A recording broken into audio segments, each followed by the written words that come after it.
Hi guys, welcome back to MK Sportscars and Kit Car Direct, and Happy New Year 2025. Really excited. Apart from the weather, what a great start to the year so far. It's been brilliant. And why has it been brilliant? Well, we've first week and we've had 2 cars in for IVA, this being one of them, which is the Cup 200 Plus, which has got a spicy 1440 RLM engine in it. This is successfully passed its IVA today. Did a few other little tweaks in this for this customer. We put some padded seats in now for him, and a few other little bits. We're going to, customers coming in just to finalise a few bits. We're going to have a camera system put on it, an aim camera system, because we've got the aim dash on here, all fitted up. And there's a few little bits we just need to tweak on it for the customer when he comes in for the final fit and finish and then delivery to the customer. So yeah, this is all through, looking great. Car's amazing. This paint job's brilliant. It looks super. Really, it's so hard to see in this colour, but on the camera, but in this blue, she looks stunning. So yeah, really nice. That's first one. And then the second one here, another wonder.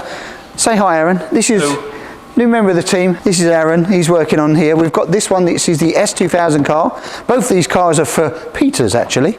The S2000 successfully again passed its IVA, and then we're just doing a few other little tweaks and changes that the customer wanted. One of them is this. We're going to be fitting these, which is a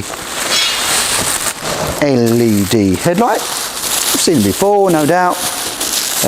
Putting these in with the indicator in the halo. Now, they are not IVA compatible, those lights. The beam pattern plus the lumens on them, they need to be below 2000 lumens to be compatible for IVA, which, watch this space, by definitely the end of this month we should be seeing the first samples. We're doing an LED headlight that will be IVA compliant. So a few little bits to be done on this one though, which is we're changing the headlights, a few other little tweaks. We did have a GRP seat in here, but now the customer's having a heated, and I don't blame him for the weather it is today, heated padded seat going in. So we're just finishing off under here where the wiring is, and we wire these in ready as well, and Aaron's going to finish that off. We're going to be fitting a boot box as well, and that's going in, and it's going to have a carbon stripe as well. So a few other little bits. An aero screen is going to be fitted, which again, you can fit the aero screens for IVA because it's a 100mm height radius that you're talking about. We tend not to. We fit them afterwards, and you can fit a windscreen. This has been fitted for both. You can have a windscreen or an aero screen. Both has been done.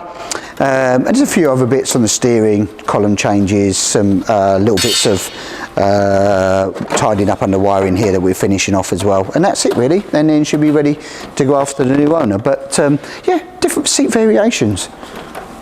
GRP or a nice padded seat, you can have either, and we will have we're making this is a sample actually, talking about seats while we're there.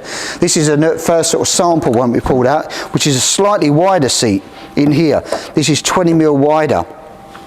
This is the first one out of the mould, so I haven't got the harness holes out of it or anything like that yet, but we're working on that because we have had requests for it, that if you can make a slightly wider seat, well, we've been working on it. So nicely finished though. It's got a nice detail, really nice back on it, super clean, super shiny, and your seat hole fixings are being there, but that's a slightly wider and very strong. This is, I mean, proper solid seat that is. That's really, really smart, really nice. So there, look, there we go.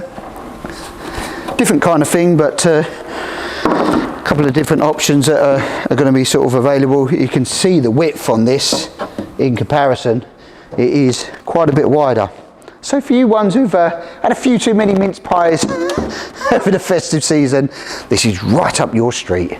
Right, next up, what we got here is a Cup 200 car. It's going to be the works car that's going to run in the championship this year. It's going to be driven by Richard RLM Racing, hashtag Web88.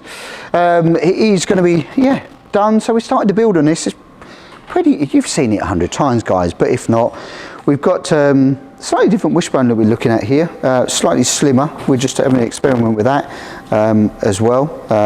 Instead of a 25mm, we've gone for a 90mm tube. We're just changing things from a, yeah, it's a lighter version, but not that much lighter. It doesn't make a huge amount, but from an impact point of view, that it would fold and bend a bit more simple than the chunkier 25mm ones protecting the chassis. So we've sort of done that, and a 12mm rose joint here instead of a 14mm.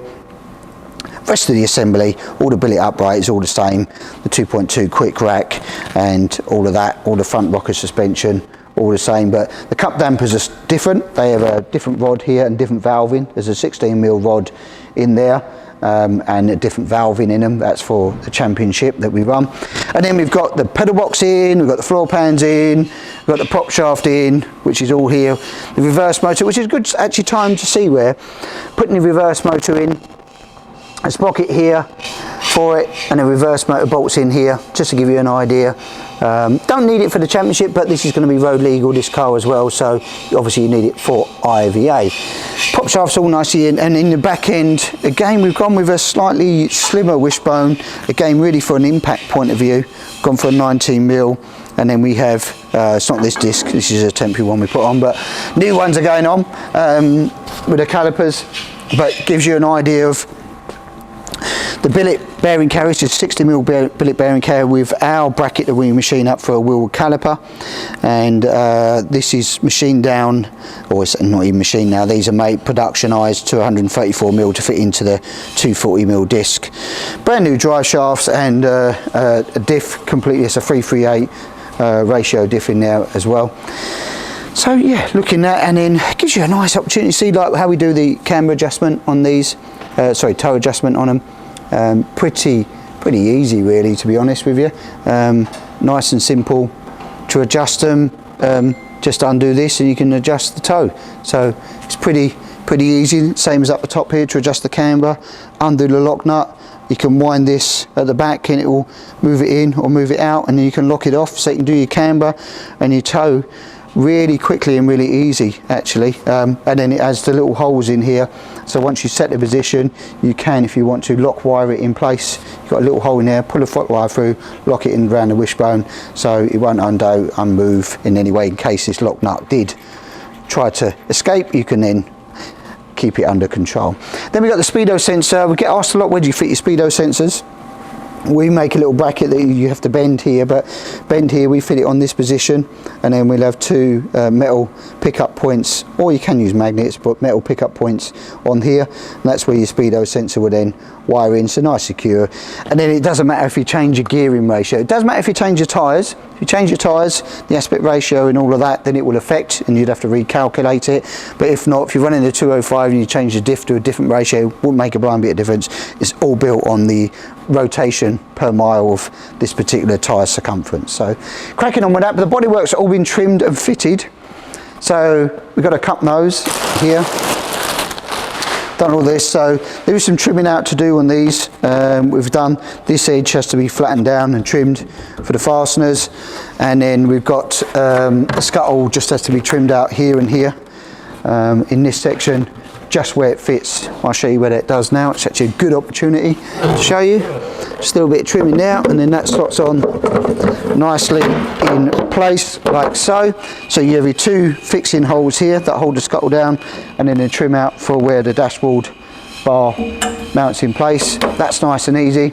And then on the rear tub, might as well show you while you're there. We've trimmed these out, ready again. So we'll hook this one on while we're there, and we'll show you. Nice and light anyway.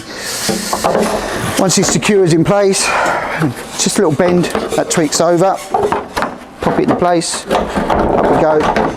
That's in then basically, and then it attaches here. So once this is bonded, once the side panel's on, this just gets bolted up to the rear of it there, and then two little fixing holes just here, which bolt through to the plate that's already welded on the chassis. So for you to change the rear tub, that all lines up there, it is literally 1, 2, 3, 4 bolts either side. That whole rear tub does come off, so if you have an incident or an accident or whatever, you can replace it super quick, super easy. There's no bonding, nothing needed like that. It's all nice and easy to fix. Same as the side panels, they bolt up here. You rivet them on at the front, but you would have to take some rivets out. But that's all trimmed, nice, looking neat and tidy. And bodywork now is so much nicer, so much better, and then we've got the radius here already on for your rear arches, so that's cracking on. Cup 200 season, can't wait. Right, here we are, another Busa car, Mr. Yoshifumi. We're on with this now because We was waiting for some wiring to come in and auxiliaries to come in for this particular one, and now it's all starting to come together. So what's been going on is the angled throttle body adapters. These are for the Gen 3, so these are generation 3 drive-by-wire high Busa throttle bodies, and we work with RLM, as you can see on this. Lovely bit of kit, really nice, goes together nice fuel rail, new billet fuel rail going in, because there's a billet fuel rail. The injectors change in terms of size, because the airbox normally has secondary injectors in the Gen 3. So that's been changed. All that's been fitted now, looks really smart. And then you've got things like here for the fuel pressure sensor, which is down here and wired in now. Now, what that does is the ECU is calibrated then to, if you drop fuel pressure, it will turn your engine off, again saving it. And then we've got another one down here, which is the same one, which is the oil, which runs up from here. This comes into the oil gallery. Again, that's been wired up here. And if you drop oil pressure, it will detect it before you even know it's happening. So again, making safety and security is kind of like your God looking over your lovely Busa engine, that if it detects those two major things, shall we say, components, that if it drops out, then it will shut the engine down quicker than you can do it with a kill switch, so that it keeps it safe and hopefully doesn't cause too much damage if you have a problem. So that's been done. The wiring to them, mainly all the engine wiring's been going in this week. The loom, we have a clutch switch down here, a hydraulic one. This is for reverse basically, so you have to engage the clutch. It's a bit of a safety thing that we put in. Engage the clutch so that before you go into reverse, in case you was in first gear and you forgot you was in first gear, you can do it a couple of ways, in neutral or whatever. So if it's easier signal, it will allow you to put into reverse and engage. Wiring through, right the way through, all the loom here, the harnesses, so we've done a full chassis harness through as well this week, wiring up into it all the headlights and indicators. They're all wired in here, just a plug, so you can actually unplug that, undo this bolt and take that whole unit off. So if you wanted to do racing or track work and you didn't want your headlights on, one plug, one bolt out, put the bolt back in and you're good to go again. So plumbing's been done, with the coolant lines have been done in, blanking off, we only need one side of the catch tank, so we blank this side. That's been done. Finalising, running all the wiring under here.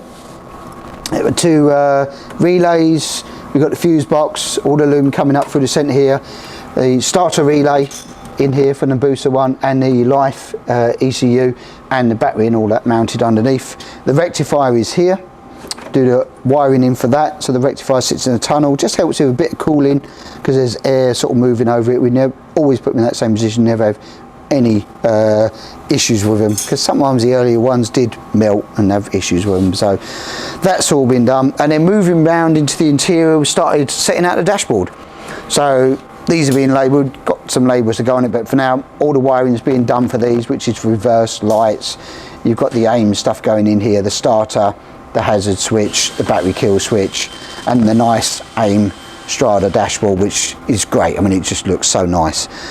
That's been done, put together, being fitted for the final time, and then wiring all the way through the car, running through, making sure, again, it's only been temporarily done at the moment, you've got to clip all these off, but again, just as a reminder, every 300 mil, we do it less, we sort of every 200-ish mil that we do, but 300 mil being a maximum. That runs on our track system anyway, so you can't go wrong, it's cable tied in. And it'll run round to, and we'll start wiring in. We've put this in, just wiring this up as well, so it's our LED fog light and number plate light, which is again IVA compatible. Makes a really nice tidy little installation. I think just cleans the back end up on the car that's in, and the wiring's just got to be clipped up and out the way, then it'll be boot cover and a few other bits as well. So, but yeah, if you want to know more about the Cup car range, the Busa range, because there's quite a few different options now that we're doing, which is drive-by-wire options. We can do standard throttle bodies on them. We can actually got a new also angled adapters coming in from RLM with Gen 2 throttle bodies that will be able to sit under the flat bonnet, so we'll be able to do both of those. And we're just on with a new loom that will run stock management as well. So if you want to know more, I suppose the best thing to do is give us a chat on the phone, or come down and see us at the factory. It's even better because just see it and talk to you in person about the range, whether it's a Busa car or it'd be a Mazda car, or a Honda car, or a Dura power car, whichever one tickles your fancy, because 2025 could be the year that you think, that's my time. I want a car. I'm going to build one, I'm going to drive one, or maybe even buy one. Don't forget we've got the R1 and the DAX Hayabusa for sale currently as well. So, whew, 2025 is looking busy already. Right, before we wrap up today, I know we're going about Cup 200, but we love our racing here at MK Sportscars. This particular car, which is RLM's car, so Richard Webb at RLM, it's his car. It's in our workshop at the moment, but this one is available to rent for the 2025 season still. Just about. There has been some strong inquiries, but nobody's put anything down. So if you're looking for that, either hook us up here at MK Sportscars or Richard Webb at RLM Racing Direct and talk you through the season. Some great circuits here. This year we've got Croft, we've got Anglesey, which is amazing. We've got Castle Combe, we've never done that before, looking forward to that. We've got Donington, we've got Brands Hatch, we've got Snetterton. So all of those amazing tracks, and one of these, which is one of the fastest sort of 750 Motor Club series out there, to race in one of these is phenomenal. So if you want to know more information, you know what to do. Pick up the phone or come and see us at the factory, or Rich at the factory as well. Go and see him at RLM and he can talk you through that and the Cup cars. Or if you think, I want to build one or I want to buy one, you know where we are. That's it for this week, guys. Happy 2025 and look forward to seeing you on the next video.